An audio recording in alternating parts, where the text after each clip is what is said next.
বগুড়ার শিবগঞ্জে উথলি বাজারে নবান্ন উপলক্ষে মাছের মেলা শুরু হয়েছে। এই মেলার মূল আকর্ষণ বড় মাছ। বাংলা পঞ্জিকা অনুসারে 2 অগ্রহায়ণ বাঙালিরা নবান্ন উৎসব পালন করে। এই উৎসবকে কেন্দ্র করে প্রতি বছর উথলিতে মাছের মেলা বসে। বগুড়া থেকে জাহিদ হাসানের পাঠানো প্রতিবেদনে থাকছে বিস্তারিত। রবিবার সকাল থেকে রাত্রি 12টা পর্যন্ত উথলি বাজারে নবান্ন উপলক্ষে মাছের মেলায় চলে মাছ কেনাবেচা। বিভিন্ন এলাকা থেকে ক্রেতা ও বিক্রেতারা বড় মাছ কেনাবেচার জন্য মেলায় ভিড় জমাচ্ছে।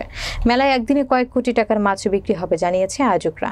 নবান্ন উৎসবকে ঘিরে শিবগঞ্জ সহ প্রায় 20 গ্রামের মানুষের ঘরে ঘরে রয়েছে নানা আয়োজন। প্রতিটি বাড়িতে মেয়ে জামাই সহ আত্মীয় স্বজনদের আগে থেকে নিমন্ত্রণ করা হয়।